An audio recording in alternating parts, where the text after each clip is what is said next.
Hey everybody, welcome back to Video Game Esoterica and our continuing size series, the Unported playlist. Today we're taking a look at The Maze of the Kings, released in 2002 by Sega on their Naomi platform. Now, a lot of the games on this series, I've said I don't understand why it didn't get ported to a home console, but for this game, it makes perfect sense because it was released in 2002 when the Dreamcast was basically dead and pulled from the market. So Sega really didn't have a console to port this to. Now, if you're not familiar with the Naomi hardware, it basically is just an enhanced Dreamcast. It shares the exact same chipset, but it does have some more memory and some other features that make porting it relatively easy, but still a bit of an effort.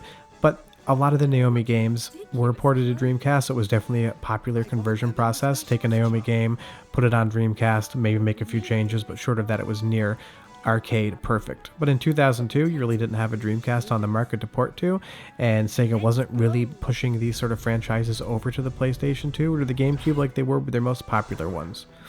But the basic hook of The Maze of the Kings is that you have alternating levels.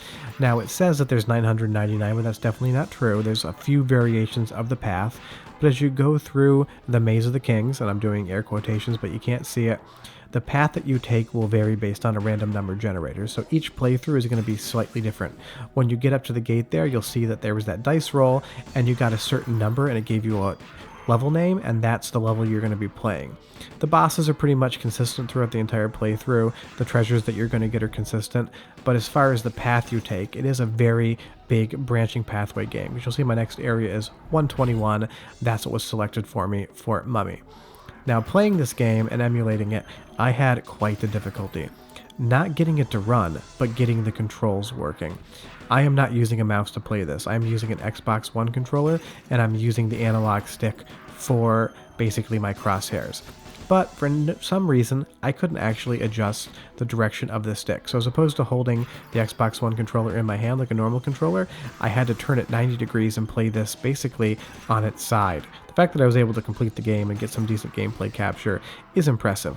So if you do want to play this game, if you want to emulate it, you're definitely going to have to work on getting either like a Wiimote and the sensor bar working on your computer, or you're going to have to get that mouse support working. And I will say that as far as light gun emulation is concerned, it is always going to be difficult. It's always going to be a pain in the ass to deal with. So just go into that knowing that if you really want to play this game, it's not going to be pick up and play something like Daytona 2 or Scud Race where 5 clicks and a few downloads and you're into the game and controlling it perfectly.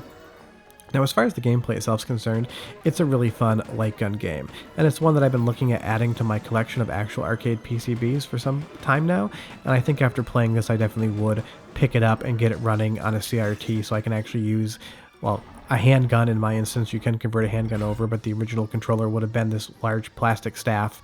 If you go on Google Images and look up The Maze of the Kings, you'll see that, and it was a really innovative controller.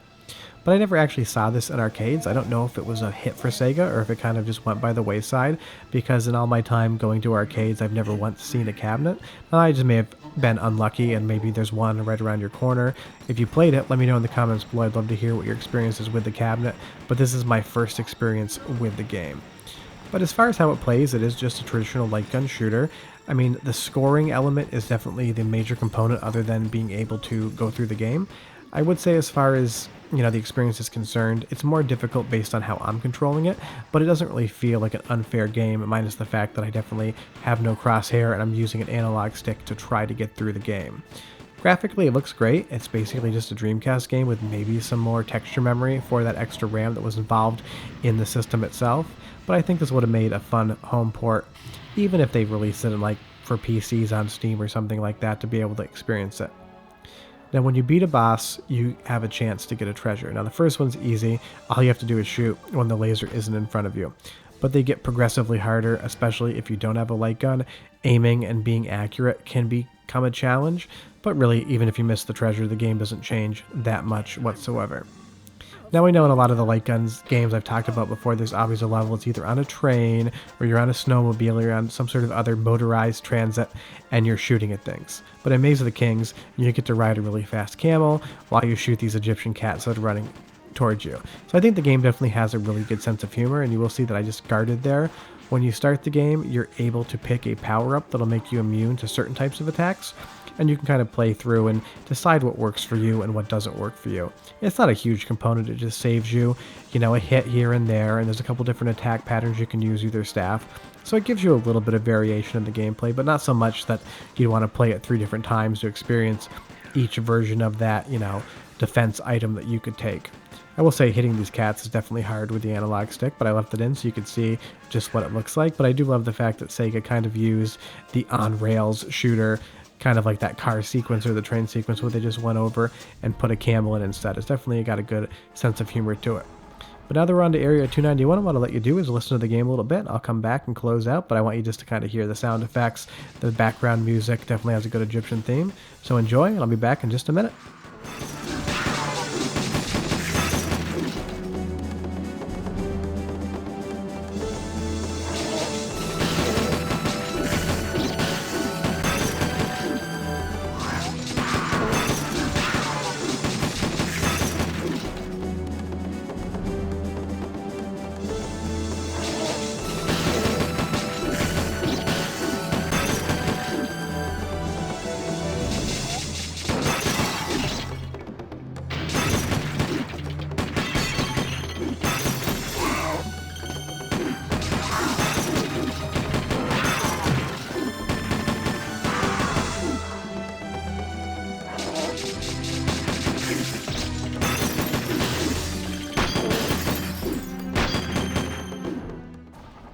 And now we're moving on to Area 303 back outdoors.